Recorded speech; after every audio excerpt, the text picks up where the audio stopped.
Tapi ada yang menjadi tantangan juga di kami pada saat misalnya ternyata flight nggak boleh terbang misalnya gitu.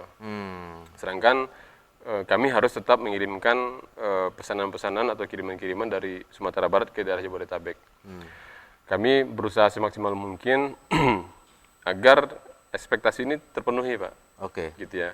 Berbagai macam cara, bahkan JNE sampai charter pesawat misalnya gitu loh, Pak. Charter pesawat ya? Charter pesawat.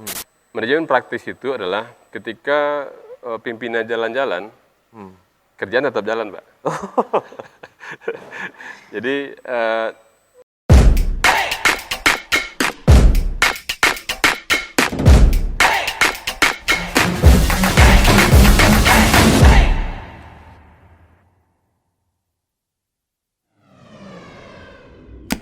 Oke, Classy People, kita masih di manajemen praktis dengan saya Iskandar Z. Lubis dan dengan Kepala Cabang Utama JNE Padang, Uda Yusran. Kita lanjutkan lagi bincang-bincang kita ya. Di segmen kedua, Uda Yusran sempat cerita gitu ya, bahwa karyawan-karyawan di JNE ini banyak yang milenial ya, atau bahkan mungkin milenial semua. bisa seperti itu mungkin, Pak. Bisa seperti itu ya. Kalaupun nggak milenial, jadi diajak milenial. Oh, diajak milenial ya. Mungkin bisa cerita ya, gimana sih suka dukanya mengelola karyawan-karyawan milenial ini gitu.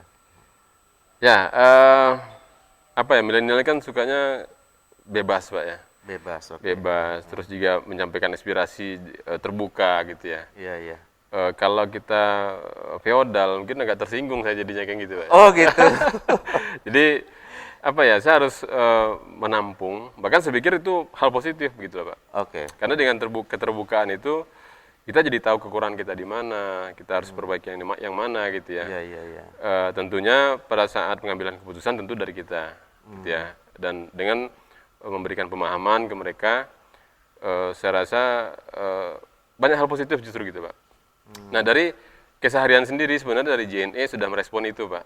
Gitu ya. Jadi di JNE untuk karyawan yang back office, jadi ada istilah I like Monday. I like Monday. Ya. Oke. Jadi kerja nggak formal, tapi ya boleh pakai sepatu kayak pakai jeans, Oke, oke. baju kaos kerah gitu ya. Boleh aktualisasi diri lah gitu ya. Boleh aktualisasi diri gitu Oke, ya. oke, oke, oke. Ya, dan itu kan membebaskan mereka berekspresi juga, Pak.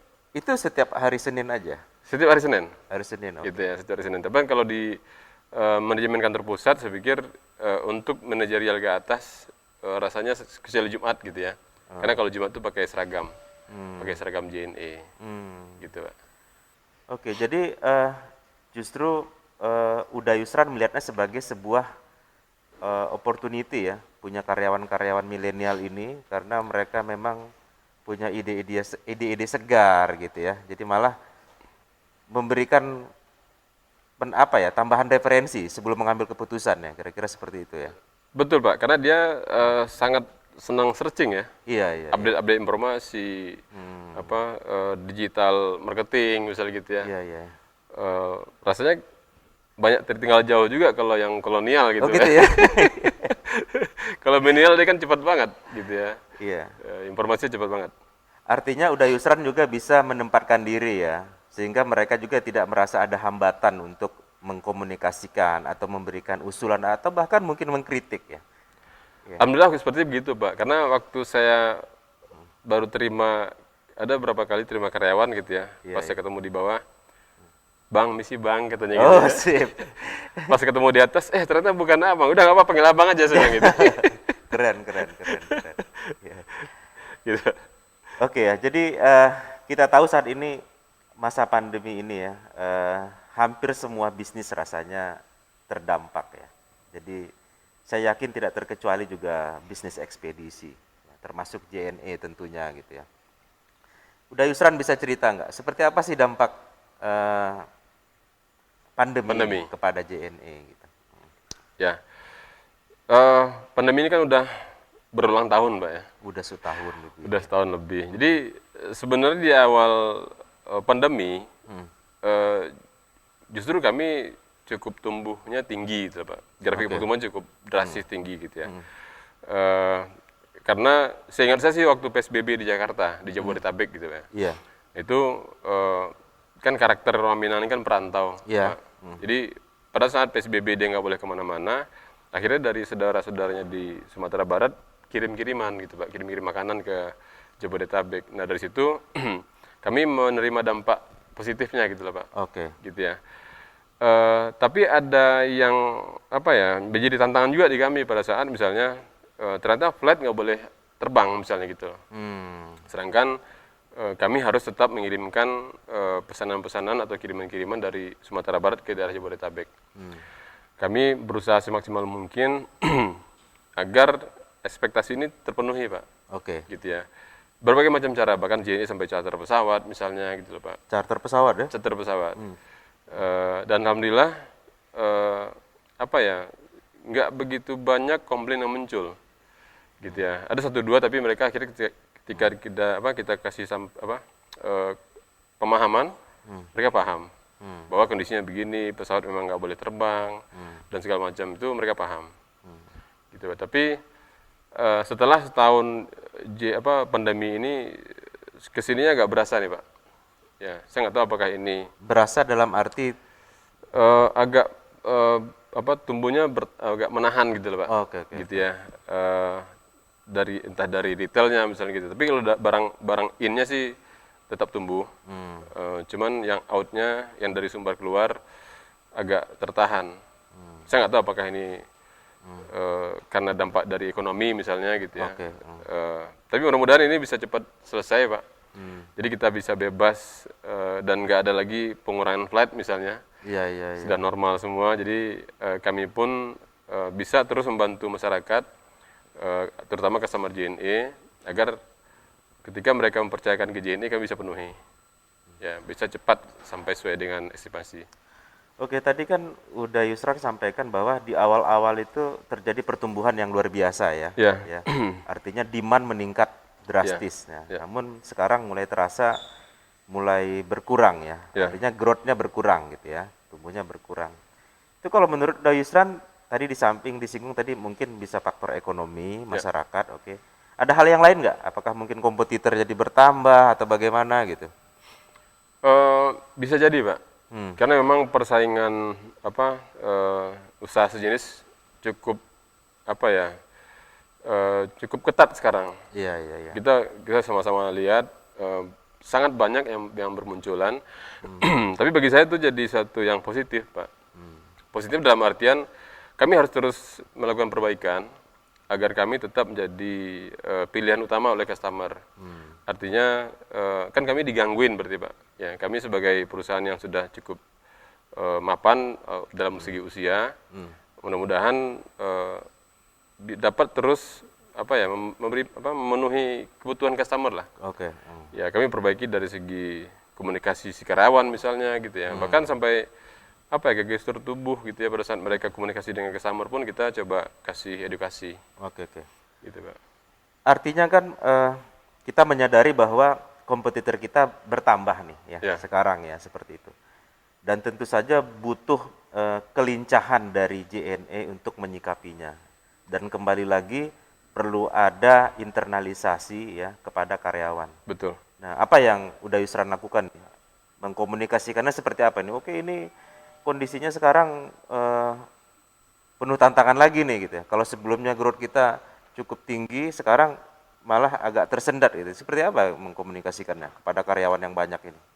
Iya, kalau pertambahan jumlah kompetitor kan kami nggak bisa kontrol Pak, gitu ya. Artinya ketika mereka semakin banyak masuk atau semakin banyak bermunculan, saya pikir itu di luar kewenangan kami. Iya. Yang menjadi kewenangan kami adalah di internal, gitu ya.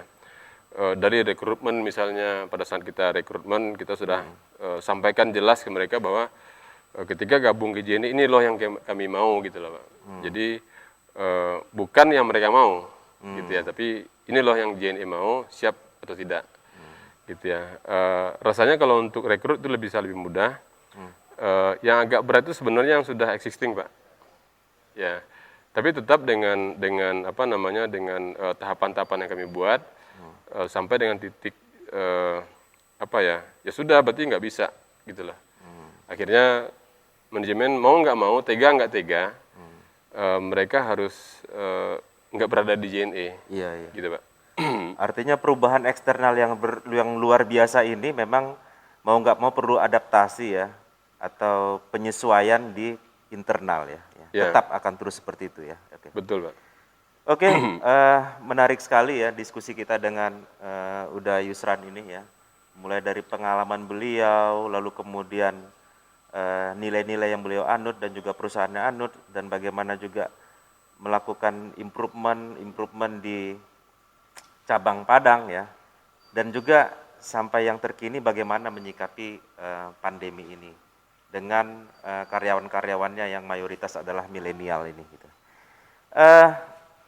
Kita sudah hampir sampai ke ujung segmen ketiga nih, Uda Yusran. Mungkin ada yang ingin Uda sampaikan sebelum kita close. Silakan. Ya. Karena tadi temanya manajemen praktis gitu ya, Ya. gitu Pak ya. Jadi saya sempat diskusi dengan teman. Jadi dibilang gini Pak, manajemen praktis itu adalah ketika pimpinan jalan-jalan, kerjaan tetap jalan Pak.